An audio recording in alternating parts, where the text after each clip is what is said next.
Right. Yes, sir. Huh? Uh, Want to go.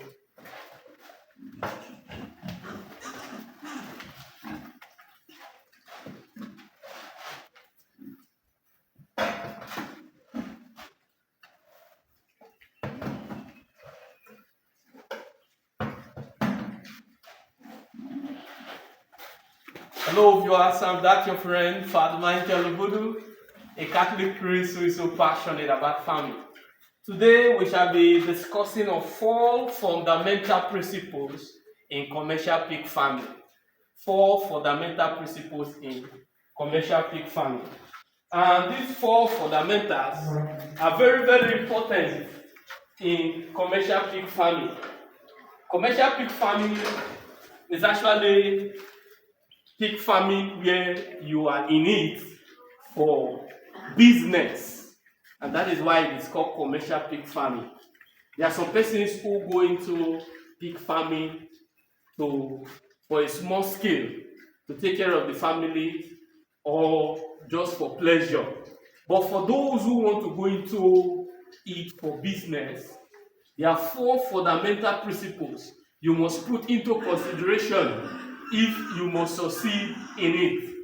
Pig farming is not a child's play. It is capital intensive. It is really capital intensive. And there are some principles, we call them fundamental principles, you must put into consideration if you must succeed in this business. And what are these fundamentals? Before we begin to discuss all of these, first of all, I want to appreciate all my subscribers. I want to appreciate all my followers. I want to appreciate you for finding out time to view all my videos. Thank you very much. I appreciate you. May the good Lord continue to bless you all.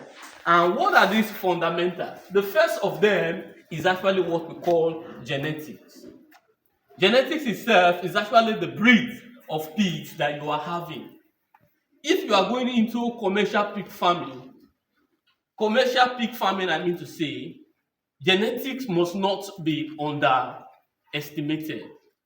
Genetics is very, very important if you must succeed in pig farming. And what are these genetics? We have them at different stages and different breeds, I mean to say. We have the Durocs, we have the Landrace, we have the large white, we have the Hampshire, we have them, many of them like that. And there are many adulterated breeds in the market that people claim to be the species, but they are not.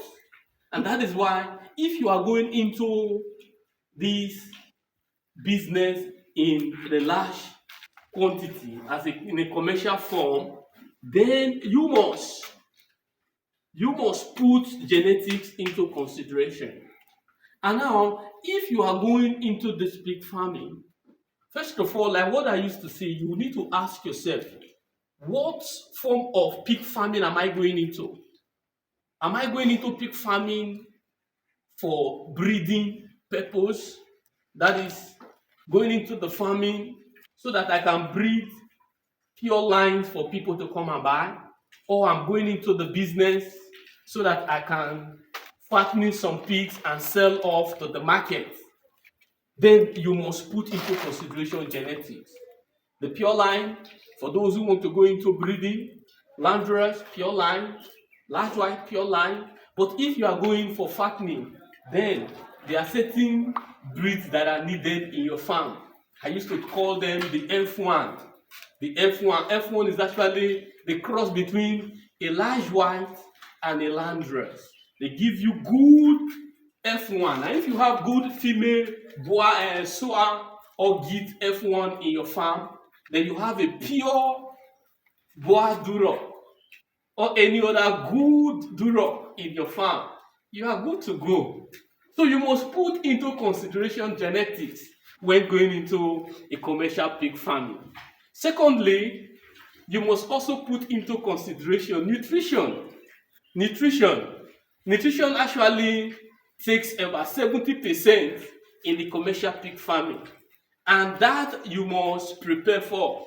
You don't go into pig farming without preparing for their feed, the nutrition of the feed of the pigs.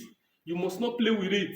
And you do not forget that these pigs at their different stages, they have different feed for them. Just like the human beings. When a child is given birth to, we have feed for the child. You don't give a newborn baby, let us say, gari and soup. No. You give the baby that which is made for the baby, that will give the baby what the baby needs at that particular point in time. The breast milk and also the baby feed.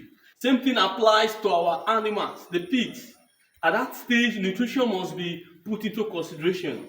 The feed that is made for piglets, the feed that is made for winners, the feed that is made for growers, the feed that is made for finishers, the feed that is made for pigs that are pregnant, the feed that are made for pigs that you are using to breed in your farm. So you must put into consideration all of this. And you must have a nutritionist, someone who can mix feed for you, and so that you can have a balanced feed for your animal. When it comes to formulation of feed, no one is having a universal answer to that question. Everyone experience is the best answer to everyone in his or her farm. So you must have a nutritionist, or you go to online, you study how to formulate feed, then you prepare the feed at the different stages for your animals. If you cannot formulate your own feed, then they are already formulated feed concentrate that you can buy from the market and use to feed your animals. As you can see behind me, we have some bird feed behind us where we also use to augment whatever we formulate here in our farm. So nutrition is part of it. Thirdly, I mean to say, in these fundamentals in going into fundamental principles in going into commercial pig farming, the third of them is what they call management. Management itself, as you can see here in our farm, the management is top notch. It's top notch. We don't play with the management. For example, your water system, you can see. Then we have also hoses that we use in supplying water to the different pens in our farm. There are some farms you go to, they don't even have the water to even take care of the animals. The water they will give to the animals to drink, the water to wash the place. All of these things, you need them in the farm. The management of the system. When we talk about management also now, we are talking about the biosecurity. We are talking about the feeding formula in your farm. The time you feed your animals, you must be accurate in feeding them. You must know the time you feed. Not that today you feed around 4, tomorrow you feed around 10. No, you must consistency in feeding. Those are the management. Your workers will come as at when due and normal time, so that the management of the farm, everything, the biosecurity, the washing of the pen, everything should be top notch when it comes to management of the farm. You go to some farms, you cannot even drink water in the farm. Every year is smelling. Here in our farm, we can even eat, we can relax here, because the serenity of the place is wonderful. The ventilation, fresh breeze, and everywhere is neat. So you must also put into consideration the management. You go to some farm, you will see flies everywhere. That is the poor management. You don't take care of the animals, their medications, you don't give them their regular medication, you don't give them. So you must have how you manage your farm, the quantity of feed that you give to them, and the quality. All these are what we call management of the farm. And last but not the least, is actually what we call marketing. These pigs that you are training, you are not training them to keep them there so that people will come and be looking at them. You are going to in for business, and that is why it's called fundamental principles in commercial pig farming. You are going to commercial pig farming is to what? To sell out to the market. So you must still study the market, how you can be able to what? Sell these animals. Thank God for social media. Social media is there. Come out and advertise what you are having, so that people can reach out to you. As I'm here like this now, people continue to reach out from me far and wide. All from different places of the world. People continue to call me that they need pigs because I have actually created a platform where I can market my goods. That is another place where you can also market your goods. Secondly, another place where you can market your goods is actually these women that actually come, all the men, they come to buy and take to the market for slaughter, they butcher them, sell to them, go meet them, discuss with them that you are having, but you don't do all this when this thing is ripe. You do them immediately. You stock your farm, you start preparing for the market. You start preparing for the market, and your farm should not be far away from the market. That is actually one form of agriculture we were taught when we were growing up in secondary school. Accessibility to the market.